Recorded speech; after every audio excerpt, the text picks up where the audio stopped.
Alright, hello and welcome to Camel Finance. I'm your boy Camel. Just before we get into what is frankly going to be a very big and important week this week, I wanted to issue a quick warning. General Bytes is a company that makes Bitcoin ATMs. The Bitcoin ATMs have had a security breach where hackers have managed to get into the main system, take admin control, and then redirect anyone that deposits their Bitcoin into these ATMs so that it gets siphoned off into their own hacker wallet. So there's a software update, and the General Bytes company is urging the ATM owners to update the software and prevent this. But it's just something to be aware of in the meantime in case you are a Bitcoin ATM user. So this week, massive news coming up. I expect large volatility. If you've been following the channel, you know I already called this ahead of time. On Thursday the 25th, all day is the Jackson Hole Symposium. On Thursday the 25th at 1:30 GMT, the US initial jobless claims data is coming out, and at the same time we have the US GDP QOQ second estimate coming out. This is certainly going to move markets 100%. This is going to imply volatility. And then on the Friday this week, the 26th, again the Jackson Hole Symposium is continuing into the 26th. At 1:30 GMT we have got US consumer spending month over month, and then at 3 o'clock GMT, we've got the Fed's Powell, Jerome Powell, is speaking, and he will be covering everything that was discussed in Jackson Hole. So expect a lot of volatility this week, expect a lot of chop, and all of this, of course, sets up the next 2 weeks in which we've got the Consumer Price Index coming out, the Purchasing Manufacturers Index coming out, and then the FOMC mid-September, the Federal Open Market Committee meeting. So it's going to be a bumpy ride, most probably. Happy Hawaiian has kind of summarized this nicely. He says we're 24 days out from the next CPI report, as I was just saying, and he thinks that report comes in shockingly low and creates a big rally. But he does go on to say that we could be in for a nasty 24 days before this happens. And this sort of makes sense to me. Of course, this is speculation at the moment. But when we look at things like the NFIB price, this tends to lead CPI by approximately 3 months, and it's pointing towards massive downside for the CPI over the coming months, so you can see this. So this would imply that over the next 3 months we're going to get massive decreases in CPI. And I find this interesting that, of course, we're coming off a technical breakdown on the S&P and all the major indices, and I've had September marked here in yellow for weeks, denoting that this is around the month that we ought to see a Fed pivot coming up, and we have finally reached this now. This is only next week will we start to proceed into September. And I find it very interesting that this CPI print is going to be due around the end of the first week or the beginning of the second week of September. And that's right around the time you'd expect a 40-something day cycle low to come in for the S&P. So the stars are kind of aligning. I do think we've got some pain in the near term, and I don't think that we make new lows. If you want to know why I think this way, then make sure you go and see yesterday's video. So if you haven't seen that, go and see that, and if you've seen it, then you know, right? To further evidence the points I made in yesterday's video, looks like someone is coming to the US for some shopping. And who is that someone? Well, Saudi sovereign wealth funds have been buying up $7 billion in stocks. So is this the sort of thing you'd expect to see if new lows were coming? Well, not really, right? In Bitcoin news, the Bitcoin symbol has been added to listed currencies supported by Microsoft Excel. So that's low-key bullish, right? Over in the UK, I've been updating on this story as it's been unfolding. The UK crypto industry welcomes new stablecoin rules and is awaiting guidance. And so I've been through here and highlighted the bits that are important. The bill is scheduled to be debated in Parliament for the first time in September. They are reminding us that this could be slowed further by the recent cabinet shuffle. We've got a prime minister jumbling around and all of that stuff. It is looking to extend the existing financial regulations to cover payments-focused cryptocurrencies such as stablecoins, which are cryptocurrencies that are intended to maintain a peg to fiat currency. Those cryptocurrencies are defined broadly as digital settlement assets, or DSAs. And so essentially what this is they're going to be assigning the Bank of England, the central bank, the FCA, the Financial Conduct Authority, and the PSR, the payment systems regulators, various powers to enforce these rules. I think this is mostly what this bill is about, is deciding who gets to regulate what portions of what cryptos. They go on to mention that Terra has been a big blow up and is really bad for investors. By bringing stablecoins within the scope of regulation, the bill paves the way for further adoption in the UK, so this is bullish sounding, right? They are talking about placing heavy emphasis on systemic stablecoins, which is a term used to describe stablecoins issued at a large enough scale to threaten financial stability should they fail. So that's sort of following on from the Terra stuff.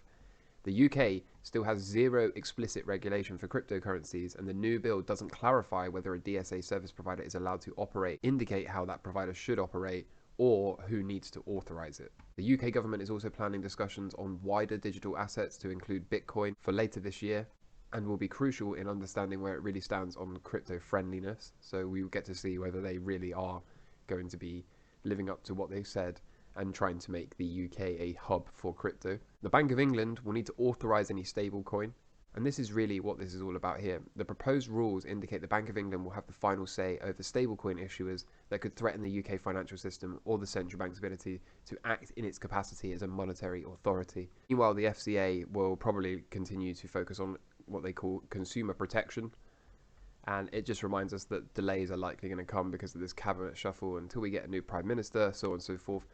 And they are concerned that likely the bill won't come into law until next year, and that regulators won't even announce the new rules until 2024.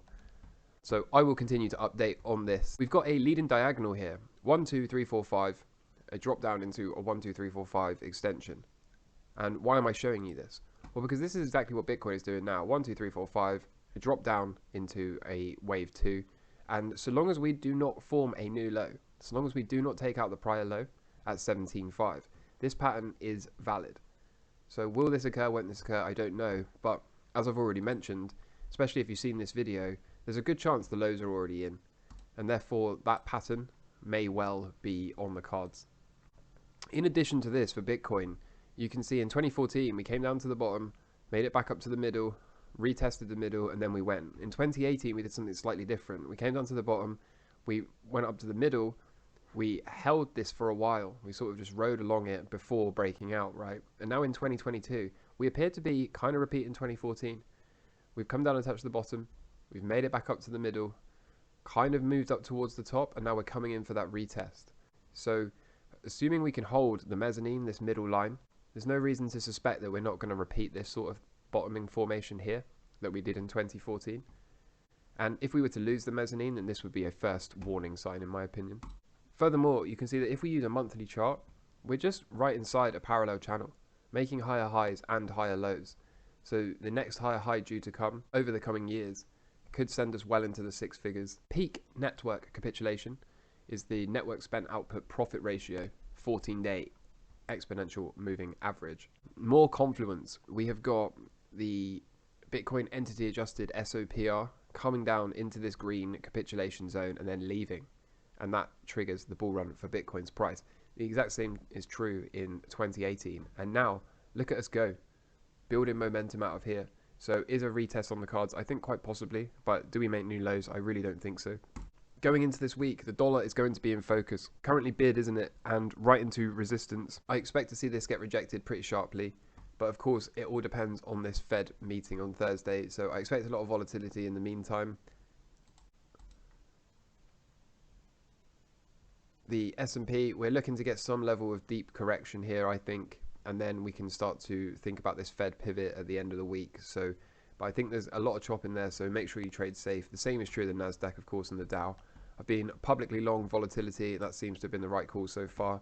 So hopefully I can continue to profit from any downside in the stock market over the short term. I would love to see a touch of this downward sloping resistance line up here.